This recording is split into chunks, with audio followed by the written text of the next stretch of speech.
জোরদারভাবে pudding বানানো চলছে, সবিয়া pudding বানাচ্ছে। দেখি হাতটা সরাও, দেখি তুমি কি করো। হ্যাঁ, সবিয়া এখন দুধ নাড়ছে।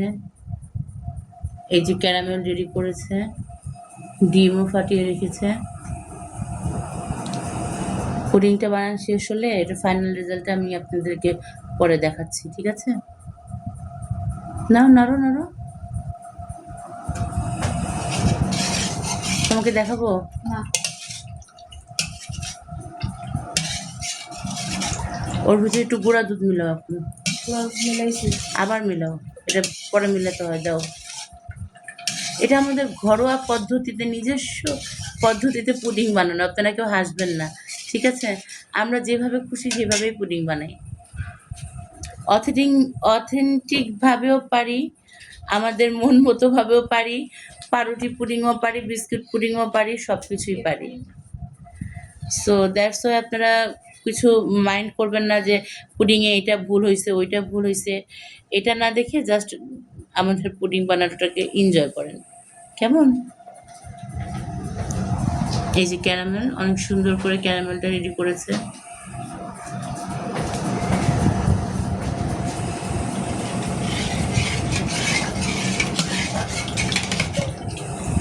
তুমি কি পাউরুটি পুডিং বানাবা? পাউরুটি দিবার ভিতরে না, ডিমটা মিশাই দাও।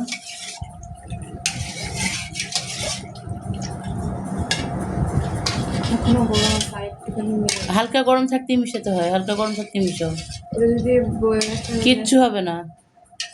না না না, ডিমের মধ্যে ঢেলে দাও। আমি এটা ঢালবো, মিলাবো না।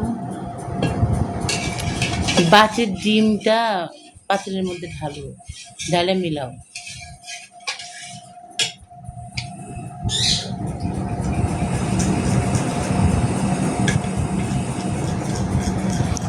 পুডিং বা কেক বানানোর ক্ষেত্রে অবশ্যই আপনারা নর্মাল টেম্পারেচারে থাকা ডিম নেওয়ার চেষ্টা করবেন। আর যদি ফ্রিজে থাকে ওই ডিমটা অন্ততপক্ষে 1 থেকে 1.5 ঘন্টা, ভালো হয় 2 ঘন্টা বাইরে রেখে তারপরে কেক বা পুডিং বানালে। ডাইরেক্ট ফ্রিজ থেকে ডিম নিয়ে কখনো পুডিং বানাবেন না, কেক বানাবেন না, এতে জিনিসটা ভালো হবে না, মানে প্রপারভাবে এটা তৈরি হবে না। ওকে, ঠিক আছে, আমরা না সবিয়া পুডিং বানাতে থাকুক। এটার ফাইনাল লুকটা আমি আপনাদেরকে পরে শেয়ার করছি। দেখা যাচ্ছে না, পাতিলটা দিকে সরো। উঁচু থেকে ঢালো, আরো উঁচু থেকে ঢালো।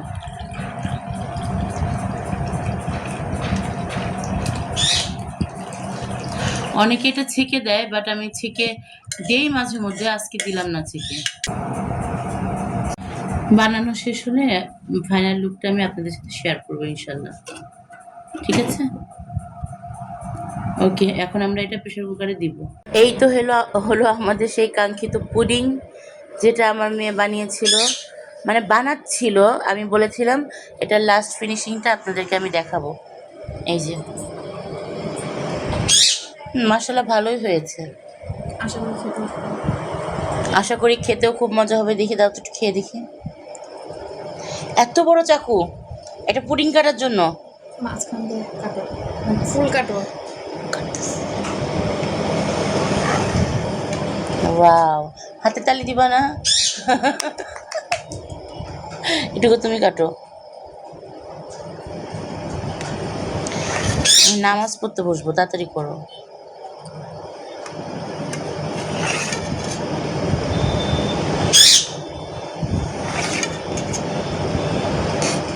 না না না, ওইভাবে তুলো না, আমি অল্প একটু খেয়ে নামাজ পড়বো।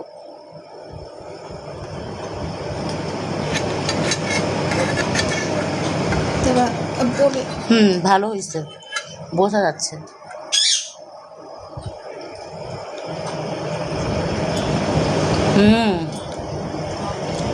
অনেক মজা হয়েছে, অনেক মজা। মিষ্টিটা একদম পারফেক্ট হয়েছে। এভাবেই দিবা মিষ্টি, চিনি বেশি দিবা না, ঠিক আছে? আপনাদের তো খাওয়াতে পারছি না, দেখে নেন। এই যে এটা কোনো অথেন্টিকভাবে পুডিং বানানো না, আমরা যেমনভাবে খুশি তেমনভাবেই পুডিং বানাই, আল্লাহর রহমতে আমাদের পুডিং পারফেক্ট হয়ে যায়। অনেকে আছে পুডিং ছেঁকে দেন, কারণ ভিতরে বাবলের মতো ওঠে। দেখেন, তখন কিন্তু আমি দেখিয়েছি যে পুডিংটা আমি ছাঁকি নাই। এ দেখেন, কোনো বাবল নাই, দেখছেন? একদম প্লেন হয়েছে, দেখছেন? সবসময় অথেন্টিক করলে হয় না, নিজের ভিতর থেকেও কিছু একটা বের করতে হয়। যাই হোক, ভালো থাকবেন সবাই। আল্লাহ হাফেজ।